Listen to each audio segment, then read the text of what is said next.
آپ یہ جو دین کی انٹرپریٹیشن کر رہے ہیں اس کے پیچھے آپ کی نیت یہ ہے کہ آپ اللہ کے دین کو جانتے بوجھتے ہوئے چینج کریں فلانے تقاضے کے تحت. تو یہ انلیس میرے پاس کوئی ثبوت بہت بڑا موجود ہو تو یہ تو بہت بڑا بہتان اور الزام میں نے لگا دیا آپ کے اوپر, اور قیامت کے دن تو میرا گریبان پکڑا جائے گا نا اس بات کے اوپر کہ آپ نے جو اس بندے کے بارے میں اتنی بڑی بات کہہ دی تھی ایک ہی سانس میں اس کو چھوٹا سا سمجھ کے, کس بنیاد پہ آپ نے کہی تھی. کیونکہ یہ بہت بڑا پرابلم ہے ہمارے معاشرے کا کہ لوگوں جن سے آپ اختلاف کرتے ہیں بیٹھے بیٹھے ان کی نیتوں پہ شک کرنا کہ ہاں جی یہ تو دین کی بات اس لیے کرتے ہیں نا کیونکہ مغرب کو خوش کرنے کے لیے.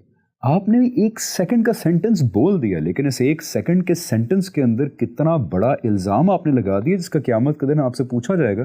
یہ لوگ ریئلائز نہیں کرتے. اس کا جلدی سے جواب دیجیے گا کیونکہ ایک اینڈ پہ بہت امپورٹنٹ چیز میں نے آپ سے بڑی اہم بات ہے. دیکھیے جب ہم یہ لوگوں کے, اور یہ صرف ہمارے بارے میں نہیں ہے, خود آپس میں بھی ایک دوسرے کے بارے میں یہی ہو رہا ہوتا ہے, کیونکہ ہماری جو دین میں داخل کرنے کے دائرے ہیں وہ اتنے محدود ہیں کہ وہ آخر میں آ کے خود اپنے فرقے کے چند لوگوں تک باقی رہ جاتے ہیں. باقی سب کے بارے میں ہم یہ سمجھتے ہیں کہ جی ان کی نیت, ان کے محرکات یہ ہیں ہی ایسے کہ یہ اصل میں دین کو مسخ کرنا چاہتے ہیں.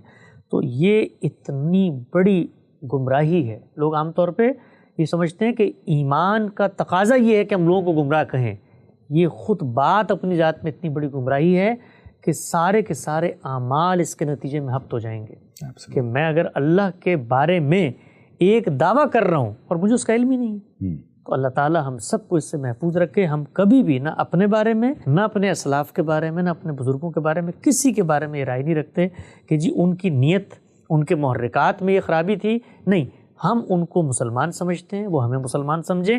علمی معاملات ہیں اس میں چند اختلافات اور چند ہیں. حمزہ بھائی میں آپ کو بتاؤں, آپ یقین جانیں قرآن مجید کا لوگ عام طور پہ کہتے ہیں نا اتنے اختلاف, آپ قرآن کو پڑھ جائیے شروع سے آخر تک, 15 سے زیادہ اختلافات جو بنیادی ہیں انہیں پیدا ہوں گے. اور ان 15 کو کبھی وقت لے کر آپ کاپی پینسل لے کے دونوں طرف کے دلائل کا تقابل کریں تو آپ پہ واضح ہو جائے گا کہ کسی کی بھی نیت خراب نہیں.